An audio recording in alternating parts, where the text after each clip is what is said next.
Setting for health education भनेको चाहिँ setting भनेको के हो? स्वास्थ्य शिक्षाका स्थल, सेटिङ भनेको स्थल, ठाउँ, साइट, प्लेस, त्यसलाई सेटिङ भनेको। लगभग 1980 को दशकबाट यो setting approach of health promotion भन्ने अवधारणा आयो। स्वास्थ्य प्रवर्धनको स्थानगत पद्धति भन्ने धारणा आयो। यो किन आयो भन्दाखेरि यो विद्यालयका विद्यार्थीहरूलाई पनि त्यही खालको स्वास्थ्य शिक्षा, समुदायका मान्छेलाई पनि त्यही खालको स्वास्थ्य शिक्षा, फ्याक्ट्रीमा काम गर्नेलाई पनि त्यही खालको स्वास्थ्य शिक्षा, सबै मान्छेहरू, सबै ठाउँका मान्छेलाई एउटै स्वास्थ्य शिक्षा दिएर त्यो उनीहरूको लागि काम लाग्ने, प्रभावकारी भएन। यो विशेष ठाउँमा बस्ने, विशेष ठाउँमा काम गर्ने, जीवनयापन गर्ने, पढ्ने, यो खास खास ठाउँहरूमा त्यहाँको सामाजिक वातावरण, त्यहाँको भौतिक वातावरणले उनीहरूको स्वास्थ्यमा विशेष प्रकारले प्रभाव पारेको हुन्छ। जस्तै विद्यालयको आफ्नो खालको वातावरण हुन्छ, त्यहाँ चाहिँ विशेष खालका समस्याहरू हुन्छन्। त्यो भएर विद्यालयका बालबालिकाहरूलाई त्यहाँको वातावरणमा स्वस्थ रहनको लागि आवश्यक पर्ने ज्ञान, सिप र अनुभवहरू दिनुपर्ने हुन्छ। कृषि क्षेत्रमा काम गर्ने कृषकहरूलाई त्यहाँको वातावरणमा विशेष खालका समस्याहरू हुन सक्छन् र त्यहाँ विशेष खालको स्वास्थ्य शिक्षाको आवश्यकता पर्छ। त्यसै गरेर समुदायमा बसोबास गर्ने मान्छेहरूलाई त्यो समुदायको भौतिक वातावरण, त्यहाँको भूगोल, त्यहाँको हावापानी, त्यहाँका मान्छेहरूको जाति, भाषा, धर्म, संस्कृति अनुसार विशेष खालका स्वास्थ्य समस्याहरू हुन सक्छन्। त्यो भएर समुदायका मान्छेहरूलाई ती समस्याहरूबाट कसरी बच्ने, कसरी स्वस्थ रहने भनेर त्यहाँको परिवेश अनुसारको स्वास्थ्य शिक्षा दिनुपर्ने हुन सक्छ। विशेष खालका फ्याक्ट्रीहरूमा काम गर्ने मान्छेहरू, त्यहाँ विशेष खालका समस्याहरू हुन सक्छन्। इँटा उद्योग, त्यसपछि गएर सिमेन्ट उद्योग, कागज कारखाना, छाला कारखाना, कपडा कारखाना, यस्ता उत्पादन स्थलहरूमा, कार्यस्थलहरूमा फरक खालका, त्यो वर्क साइटहरूमा फरक खालका समस्याहरू हुन सक्छन्। तिनीहरूलाई त्यही अनुसारको स्वास्थ्य शिक्षा दिनुपर्ने हुन सक्छ। शिक्षकहरूलाई पढाउने क्रममा म बिहानबाट 3 घण्टा पढाइरहेको हुन्छु, मेरो घाँटी दुख्छ, घाँटी बस्छ, एउटा स्ट्रेस हुन्छ, भोकल कर्डमा प्रब्लम हुन्छ, मेरो चाहिँ स्वर यन्त्रमा प्रब्लम हुन सक्छ, मेन्टल स्ट्रेस भइरहेको हुन्छ, ओभरलोड भइरहेको हुन्छ, तनाव भइरहेको हुन्छ, तयारी गर्नुपर्ने हुन्छ, त्यसले चाहिँ टाइममा निद्रा पुगेन भने चाहिँ अरू समस्याहरू भइरहेको हुन्छ। लगातार पढाइरहनु पर्दाखेरि खाजा खाने टाइम हुन्न, त्यसले चाहिँ भोक लागिरहेको हुन्छ, न्युट्रिसनको प्रब्लम हुन्छ, अरू प्रब्लम, थुप्रै प्रब्लमहरू, टिचरको आफ्नो प्रब्लमहरू छ, विद्यार्थीहरूको आफ्नो प्रब्लम छ, फ्याक्ट्रीमा काम गर्नेहरूको आफ्नो प्रब्लम छ, समुदायमा काम गर्नेहरूको आफ्नो प्रब्लम छ। मान्छेहरू जहाँ बस्छन्, जहाँ जीवन बिताउँछन्, जहाँ अध्ययन गर्छन्, पढ्छन्, पढाउँछन्, जहाँ खेल्छन्, प्लेग्राउन्डमा छुट्टै समस्याहरू हुन्छ। हेर, खेलाडीहरूलाई प्लेग्राउन्डमा, खेल मैदानमा, रङ्गशालाहरूमा खेल्ने मान्छेहरूलाई, सिकाउने मान्छेहरूलाई त्यहाँ छुट्टै समस्या हुन्छ। तिनीहरूलाई चाहिँ त्यहाँको परिवेश अनुसारको स्वास्थ्य शिक्षा दिनुपर्ने हुन्छ। त्यो भएर खास ठाउँमा, विशेष ठाउँमा, त्यहाँको भौतिक सामाजिक परिवेश अनुसार उनीहरूलाई स्वस्थ रहनको लागि आवश्यक स्वास्थ्य शिक्षा दिनुपर्ने हुनाले यो स्वास्थ्य शिक्षाको चाहिँ स्थानगत अवधारणा, स्थलगत अवधारणा चाहिँ अगाडि आएको हो। त्यसैले फरक फरक ठाउँमा बस्ने, काम गर्ने, पढ्ने, जीवन बिताउने मान्छेहरूलाई त्यहाँको परिवेश अनुसार स्वास्थ्य शिक्षा दिनुपर्दछ र त्यस्ता स्वास्थ्य शिक्षा दिने क्षेत्रहरू थुप्रै छन्। ती क्षेत्रहरू पहिचान गर्नुपर्छ। हाम्रो पाठ्यक्रमले दिए अनुसार चाहिँ एउटा पहिलो क्षेत्र भनेको चाहिँ फ्यामिली छ, परिवार छ।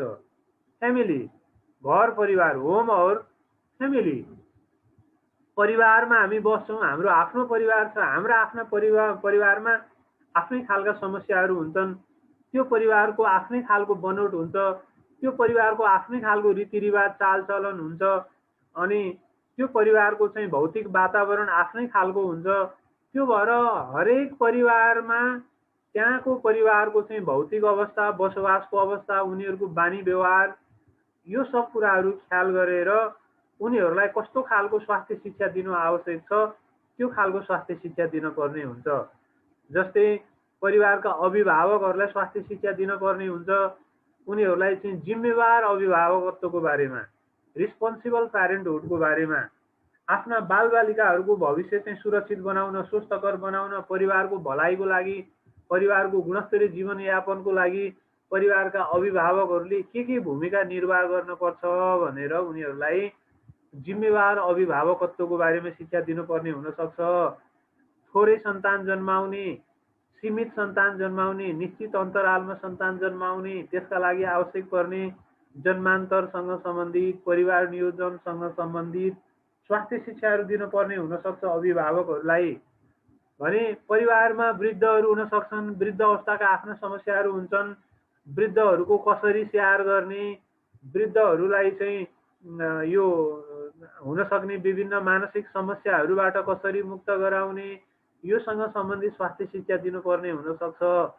परिवारमा बालबालिकाहरू हुन्छन्, ती नवजात शिशुहरू हुन्छन्, ती नवजात शिशुहरूलाई, बालबालिकाहरूलाई निमोनियाबाट कसरी बचाउने, झाडा पखालाबाट कसरी बचाउने, निमोनिया झाडा पखाला भयो भने घरमै आमाले कसरी तिनको चाहिँ स्याहार गर्ने, अब बच्चालाई जीवनजल बनाएर चाहिँ कसरी खुवाउने, यो कुराहरू र घरका सदस्यहरूलाई पोषिलो खानेकुराहरू, सन्तुलित भोजनहरू कसरी बनाउने हो, सन्तुलित भोजनमा के समावेश हुनुपर्छ, खानेकुराहरू चाहिँ सङ्कलन गर्दाखेरि, खानेकुराहरूलाई चाहिँ सुरक्षित तरिकाले भण्डार गर्दाखेरि, खानेकुराहरू पकाउँदाखेरि र यो फुड ह्यान्डलिङ गर्दाखेरि चाहिँ स्वस्थकर तरिकाले चाहिँ गर्नुपर्छ, त्यो कसरी गर्ने भन्ने बारेमा उनीहरूलाई हेल्थ एजुकेसन दिनुपर्ने हुनसक्छ। परिवारका अभिभावकलाई, परिवारका सदस्यहरूलाई परिवारमा चाहिँ घरभित्र र घर वरिपरिको चाहिँ सरसफाइ अनि प्रदूषण नियन्त्रण, फोहोर मैलाको चाहिँ उपयुक्त विसर्जनको बारेमा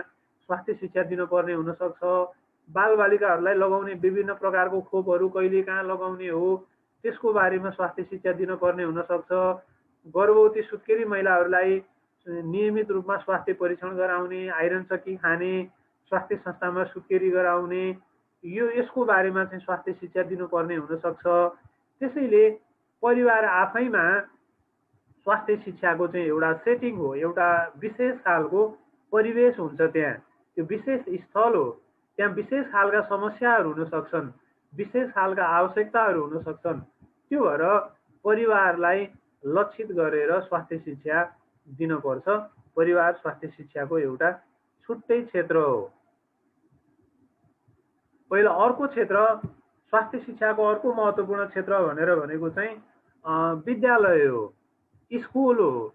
विद्यालयको भौतिक वातावरण, विद्यालयको चाहिँ सामाजिक परिवेशका कारणले त्यहाँ विशेष खालका स्वास्थ्य समस्याहरू हुन सक्छन्। हेर, विद्यालयमा चाहिँ त्यहाँ चाहिँ सुरक्षित पिउने पानी छ कि छैन, त्यहाँ शौचालयको व्यवस्था कस्तो छ, क्यान्टिन छ कि छैन, त्यो शौचालय सफा छ कि छैन, शौचालयमा पानी हात धुने व्यवस्था प्याडहरू छ कि छैन, अनि खाने पिउने पानी चाहिँ सुरक्षित छ कि छैन, त्यसपछि गएर क्यान्टिनमा खानेकुराहरू चाहिँ सन्तुलित सुरक्षित खानेकुरा छ कि छैन, पोषिलो ताजा खानेकुरा छ कि छैन, जङ्क फुडहरूको प्रयोग गरिरहेछन् कि यो के भन्छ पत्रु खानेकुरा हुन्छन् नि, चाहिँ यो चाहिँ कृत्रिम खालका तयारी खाद्यवस्तुहरू जसमा पौष्टिक तत्त्व हुँदैन अनि हानिकारक केमिकलहरू, गुणस्तरहीन खाद्यवस्तुहरू हुन्छन्, त्यसको पो प्रयोग भइरहेछ कि विद्यालयहरूमा।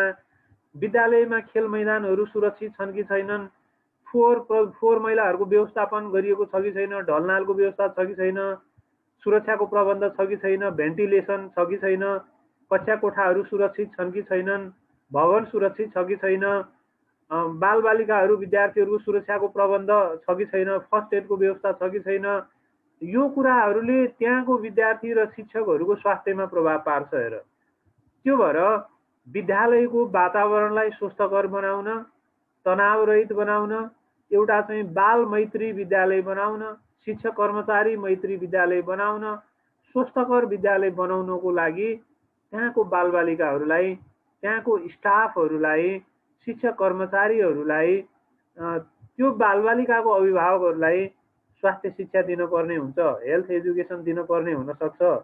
विद्यालयमा स्वस्थकर वातावरण सिर्जना गर्नको लागि, विद्यालयलाई चाहिँ बाल मैत्री बनाउनको लागि, बाल मैत्री भनेको बच्चाहरू कथेर विद्यालय जाने होला, विद्यालयमा एकदम आनन्द मानुन्, रमाउन्, खुसी हुन्, विद्यालयमै बस्नु परोस्, विद्यालय छोड्नु नपरोस्, क्लास छोड्नु नपरोस्, त्यो खालको चाहिँ आनन्ददायक स्वास्थ्य प्रवर्धनात्मक सुरक्षित राम्रो चाहिँ वातावरण विद्यालयमा त्यो भौतिक वातावरण त्यो सामाजिक वातावरण कसरी कायम गर्न सकिन्छ भन्ने बारेमा स्वास्थ्य शिक्षा दिनुपर्ने हुनसक्छ। विद्यार्थीलाई स्वास्थ्य शिक्षा दिनुपर्ने हुनसक्छ, त्यहाँका शिक्षकहरूलाई स्वास्थ्य शिक्षा दिनुपर्ने हुनसक्छ, विद्यालयको व्यवस्थापनलाई चाहिँ स्वास्थ्य शिक्षा दिनुपर्ने हुनसक्छ, ती बच्चाका अभिभावकहरूलाई स्वास्थ्य शिक्षा दिनुपर्ने हुनसक्छ।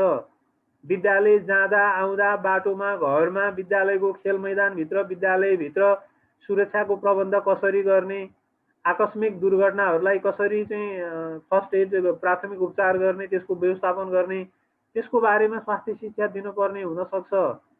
अनि विद्यालयका बालबालिकाहरूलाई पाठ्यक्रम निर्माण गरेर उनीहरूको कक्षा उनीहरूको उमेर अनुसार उनीहरूलाई खास समस्याहरूबाट बचाउन स्वस्थ राख्न उनीहरूलाई आवश्यक ज्ञानहरू दिनुपर्ने, सिपहरू सिकाउनु पर्ने हुनसक्छ।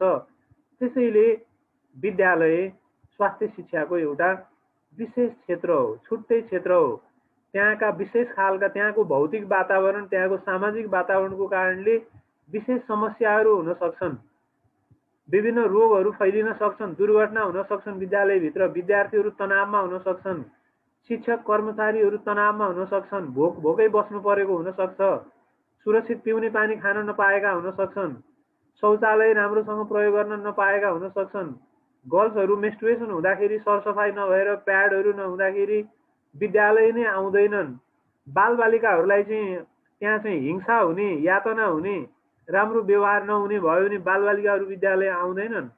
त्यस्तो वातावरणमा त्यहाँका स्टाफहरू बालबालिकाहरू विद्यार्थीहरू पनि स्वस्थ हुँदैनन्, तिनीहरूको पठन पाठन पनि प्रभावकारिता हुँदैन, शैक्षिक नतिजा पनि राम्रो आउँदैन। त्यो भएर विद्यालयमा पनि स्वास्थ्य शिक्षा चाहिँ दिनु जरुरी हुन्छ र विद्यार्थीहरूलाई त स्वास्थ्य शिक्षाको पाठ्यक्रम निर्माण गरेर उनीहरूको उमेर सुहाउँदो उनीहरूको कक्षा सुहाउँदो हुने गरी स्वास्थ्य शिक्षा चाहिँ पठन पाठन गर्ने व्यवस्था गर्नुपर्छ। त्यसैले विद्यालय एउटा छुट्टै स्वास्थ्य शिक्षाको क्षेत्र हो।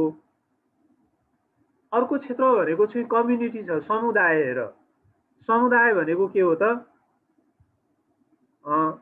मानिसहरू निश्चित भौगोलिक क्षेत्रभित्र बसोबास गर्ने मानिसहरूको समूहलाई समुदाय भनिन्छ। निश्चित भौगोलिक क्षेत्र हुन्छ र त्यहाँ मान्छेहरू बसोबास गरेका हुन्छन्।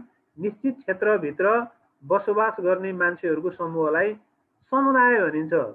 त्यो समुदाय भनेको एउटा सानो टोल पनि हुनसक्छ।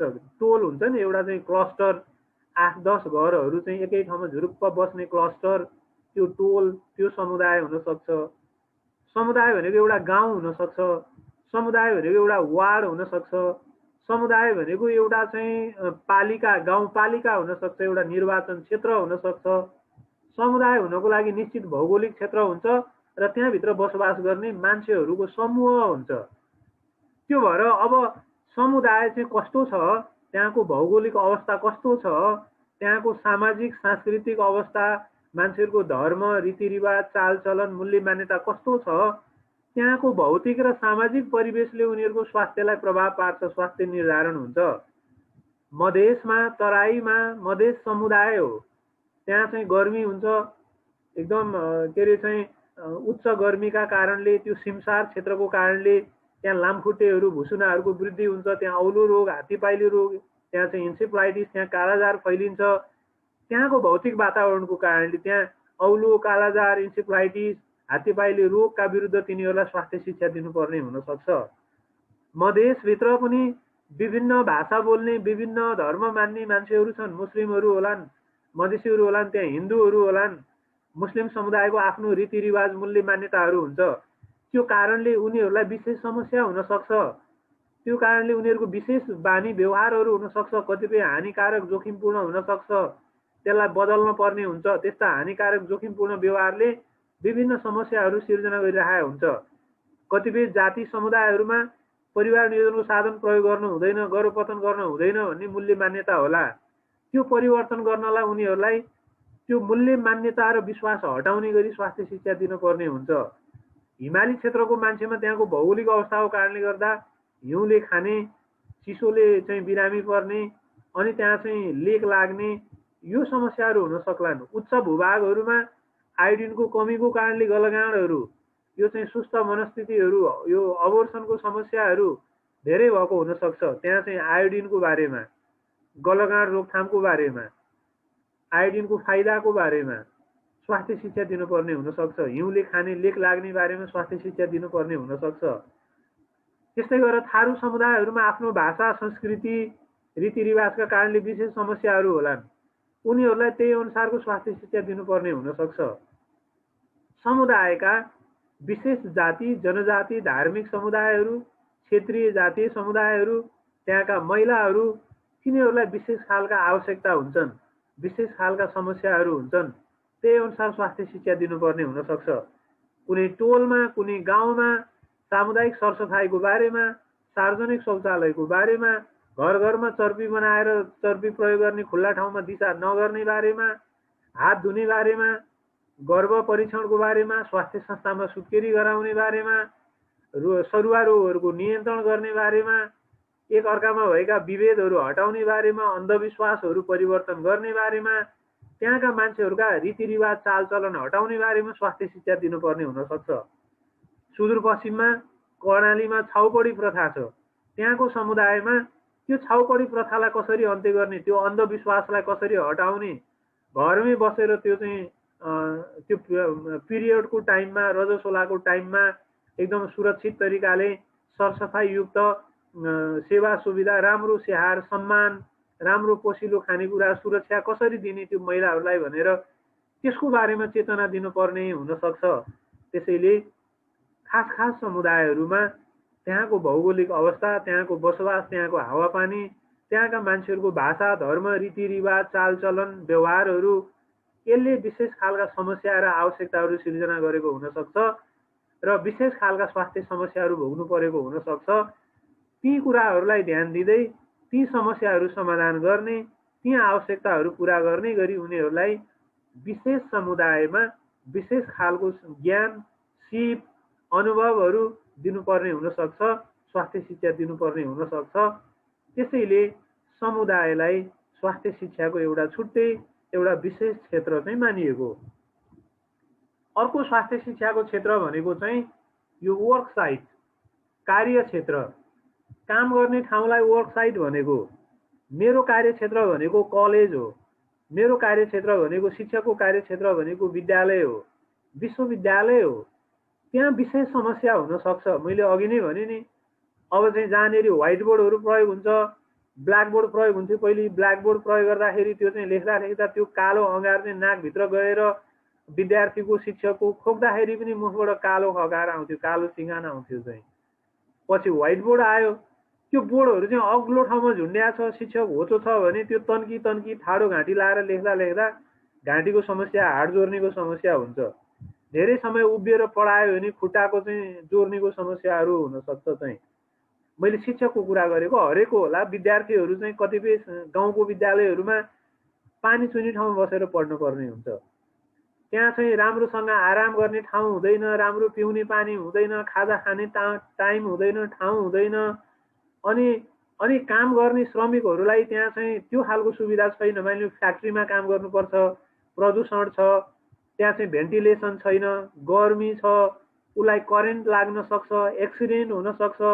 कतिपय कामदारहरूको फ्याक्ट्रीमा काम गर्दा एक्सिडेन्ट भएर डेथ हुन्छ, उनीहरू अङ्गभङ्ग हुन्छन् चाहिँ। हस्पिटलमा काम गर्ने चाहिँ नर्सहरू, त्यहाँको चाहिँ डक्टरहरूलाई हस्पिटलमा बिरामीलाई उपचार गर्दै चाहिँ रोग सरिराखेको हामी पाउँछौँ चाहिँ, होइन। अब बिरामीहरूबाटै रोग सर्छ, उनीहरूलाई अपरेसन गर्नु पर्यो, सुई लाउनु पर्यो, चिरफार गर्नु पर्यो। एक्सिडेन्टली त्यो चिरफार गर्दा सुई लाउँदा ब्लड कन्ट्याक्ट भएर चाहिँ एचआइभी, हेपाटाइटिस लगायतका रोगहरू सर्न सक्छ। मानिलिनु कोरोनाको उपचार गर्दै अहिले चाहिँ कयौँ डाक्टरहरूलाई बिरामीबाट कोरोना सरेर डक्टर नर्सहरू नै सङ्क्रमित भए, उनीहरूको डेथ भए। यसरी काम गर्ने ठाउँमै त्यहाँको चाहिँ भौतिक वातावरण, त्यहाँको सामाजिक वातावरणको कारणले मान्छेहरू बिरामी हुन्छन्। काम गर्ने ठाउँमा चाहिँ श्रमिकहरूको बिचमा बेमेल भयो, त्यहाँको हाकिम, त्यहाँको व्यवस्थापक र श्रमिकहरूको बिचमा बेमेल भयो, सेवा सुविधा राम्रो पाएन, सुरक्षा पाएन, उनीहरूले सम्मान पाएन, राम्रो व्यवहार गरेन भने, भेदभाव भयो भने उनीहरूलाई तनाव हुन्छ, स्ट्रेस हुन्छ। कतिपय कामदारहरू सुसाइड गर्छन्, काम छोड्छन्। यो र त्यहाँको वातावरणले उनीहरूलाई विभिन्न प्रकारको स्वास्थ्य समस्या सिर्जना हुन सक्छ। त्यसैले कार्यस्थलको भौतिक वातावरण, त्यहाँको सामाजिक वातावरण, यो कुराहरूलाई ख्याल गर्दै त्यहाँ कस्ता खालका समस्याहरू सिर्जना हुन सक्छन् त्यसको लेखाजोखा गरेर उनीहरूलाई आवश्यक पर्ने ज्ञान, सिप, अनुभवहरू चाहिँ विकास गराउनुपर्छ। त्योसँग सम्बन्धित स्वास्थ्य शिक्षा दिनुपर्छ। त्यसैले कार्यस्थल स्वास्थ्य शिक्षाको अर्को विशेष क्षेत्र भयो। थुप्रै क्षेत्रहरू छन्, त्यो मध्ये अर्को स्वास्थ्य शिक्षा दिने प्रमुख क्षेत्र भनेको health care setting. Health care setting भनेको स्वास्थ्य संस्थामा, हस्पिटलमा, हेल्थ पोस्टमा, सब हेल्थ पोस्टमा, प्राइमरी हेल्थ केयर सेन्टरमा, नर्सिङ होममा, क्लिनिकमा, औषधि पसलहरूमा स्वास्थ्य शिक्षा दिने भन्न खोजेको। हस्पिटलमा चाहिँ बिरामीहरू आउँछन्, अपरेसन गर्ने बिरामी आउँछन्, भर्ना हुने बिरामी आउँछन्, सामान्य बिरामी पनि आउँछन्, जटिल बिरामी पनि आउँछन्, कडा खालका रोग लागेका पनि आउँछन्, आकस्मिक पनि आउँछन्, तीव्र सर्ने रोग लागेका पनि आउँछन्, नसर्ने पनि आउँछन्। तिनीहरूलाई हस्पिटलमा आएपछि स्वास्थ्य शिक्षा दिनु पर्यो। तिनीहरू चाहिँ नर्सिङ होममा जोताउन आयो भने त्यहाँ स्वास्थ्य शिक्षा दिनु पर्यो। मानिलियो हेल्थ पोस्टमा चाहिँ गर्भवती महिलाहरू चाहिँ जताउन आयो भने गर्भसँग सम्बन्धित, सुत्केरीसँग सम्बन्धित, गर्भवतीको स्याहार, गर्भावस्थाका जटिलताका बारेमा उनीहरूलाई त्यो स्वास्थ्य संस्थामा आउने गर्भवती महिलालाई स्वास्थ्य शिक्षा दिनु पर्यो। परिवार नियोजनको साधन लिन आउने दम्पतिहरूलाई परिवार नियोजनको साधन कुन कुन साधनले के काम गर्छ, कति फाइदा बेफाइदा हुन्छ, उनीहरूको लागि कुन चाहिँ परिवार नियोजनको साधन सबभन्दा बढी उपयुक्त हुन्छ भनेर त्यो दम्पतिहरूलाई परामर्श दिनुपर्ने हुन सक्छ। कतिपय चाहिँ एकदम मानसिक तनाव भएर चाहिँ तनावबाट कसरी मुक्त हुने भनेर परामर्श लिन आएका हुन सक्छन्, तिनीहरूलाई मानसिक परामर्श दिनुपर्ने हुन्छ। कतिपय व्यक्तिगत स्वास्थ्य समस्या लिएर आउँछन्, तिनीहरूलाई व्यक्तिगत रूपमा डाक्टर, नर्सहरूले, स्वास्थ्य कर्मीहरूले सम्झाइराखेका हुन्छन्, त्यो पनि हेल्थ एजुकेसन हो।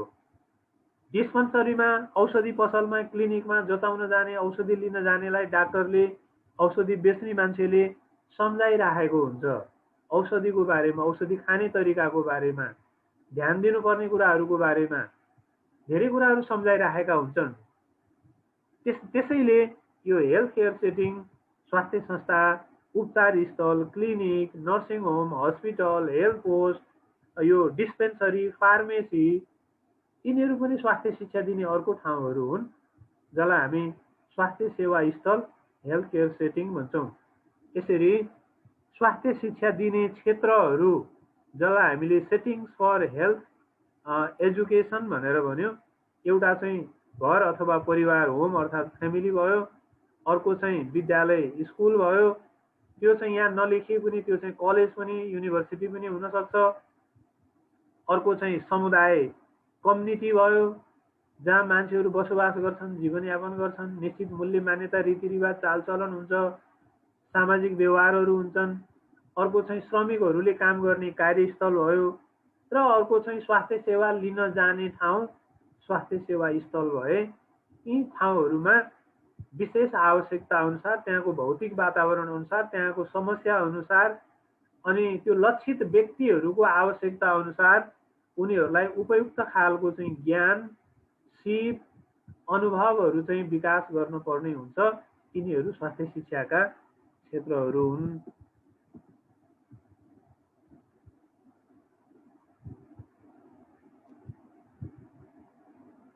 ओके, मैले यो सेयरिङलाई यहीँ स्टप गरेँ। मैले